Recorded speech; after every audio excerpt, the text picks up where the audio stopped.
Well, hello there. Welcome to Channel 1 News. I'm Josh Fry. And I'm Connor Lenio. Tonight, we have a special report on vitamin C. Next, we'll take a look at the NBA playoffs. After that, we'll take a look at the race between Barack Obama and Hillary Clinton. And of course, then we'll have our expert NFL analyst, James Grover, take a look at this year's NFL draft. And after that, we'll inform you on the weekend weather.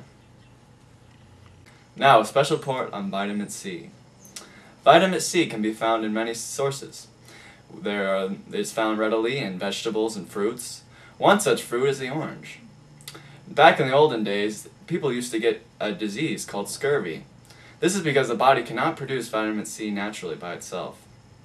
Therefore, you need to eat the fruits and vegetables in order to gain the vitamin C. Today, however, much of our foods are enriched with vitamin C, and therefore we get a very good amount in our diet every day. However, there have been some reports on the benefits of taking extra supplements to your daily vitamins. So we've been getting reports of people sleeping better, things like recovering faster from injuries. This all plays in part due to the fact that the crucial part that vitamin plays in the regeneration of tissue in our body. Also, the one very popular use of vitamin C is in our autoimmune system. Our immune system protects us from the viruses and germs that we are experiencing every single day. So therefore, by taking vitamin C, you actually increase your ability to fight off these fiends. So make sure to go out and drink vitamin C every morning as a part of a daily balanced breakfast. Now, Josh, I believe you have a report on the NBA. Well, yes, I do, Connor. This year's NBA playoffs very highly anticipated. You know, they're starting to take form moving into the second round. We'll start with the Western Conference, which was very highly anticipated, but it hasn't been, as excited as advertised, because of the higher seeds, the Lakers, the Hornets, the Spurs, and the Utah Jazz, really using their home court advantage, coming out and winning the series. Right now, the Suns and the Mavericks have been eliminated from playoff contention, so you see a lot of teams just, not performing like we thought they would in the playoffs. Really disappointed this year in the Mavs and the Suns, who really made big mid-season trades for Shaquille O'Neal for the Suns, and Jason Kidd for the Dallas Mavericks, and those trades, were designed and built to get them through the playoffs. They've each had playoff frustration the last few years, and both of them out in the first round now. So you really have to question the general managers in this situation, Connor. I think it's, these trades were in response to the Los Angeles Lakers trade for Pau Gasol.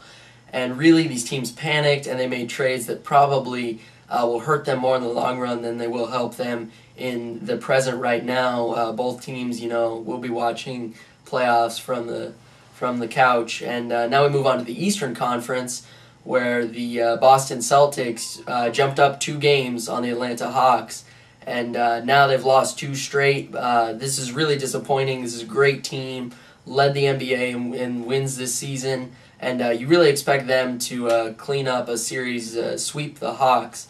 But as they just come in and they've lost 2 games, and now they have to go home and play 2 more games, and hopefully they'll win. You hate to see this happen to such a great caliber team. Hopefully they won't be shaken up by this later in the playoffs.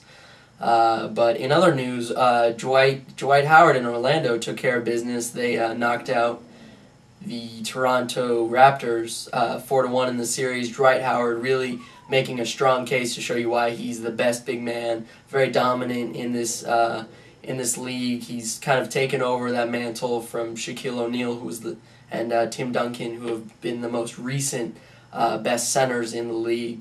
So really, this playoff has been very telling of all the fresh young talents coming into the NBA. I think really it started this season has really started to rejuvenate the NBA after the scandals last summer. And I think it'll be really beneficial to the league in the long run. Back to you, Connor. Thank you, Josh. Next, we have a political analysis on the race between Barack Obama and Hillary Clinton. Now, as we know, this race has gone on for a very long time and has become almost a spectacle. Now, we have looked at the numbers and found some very interesting facts. We all know that Mr. Obama leads in number of delegates. But Hillary Clinton stays in because she believes she can sway what are called the superdelegates. Now, the superdelegates are voters that are not actually swayed by the opinion of the popular vote. Now, we looked at the numbers, and the only way for Hillary to get enough delegates to pull ahead of Mr. Obama is to win by at least 30% in the upcoming primaries. Now, 30% is a large margin, as we know, and so by the time we get there, Obama is most likely to have a lead. Now, he has a very strong base in North Carolina, which will obviously make it very hard for Mrs. Clinton to get anywhere close to 30% in that state, for one example. Now, this will leave the final decision up to the superdelegates. So, we have been getting some very interesting comments on our blog that people will not vote if Hillary becomes the Democratic choice. This is because the only way she can win is if the superdelegates hand it to her on a silver platter. This is because the superdelegates will be the only one to tip her delegate count over that of Mr. Obama's. Therefore, it will be very interesting to watch in the upcoming primaries what the final decision will be for the Democratic Party. Meanwhile, Mr. John McCain is already campaigning for the November election. It'll be very interesting how this race has affected the Democratic Party. It's really interesting, Connor, to see how a government system that's been, up and running for over 250 years has this kind of fault in it where some people who don't agree with the general population can really sway a vote, and it just doesn't make sense. So now we're on to our NFL analyst, James Grover, for a look at our NFL draft this year. James?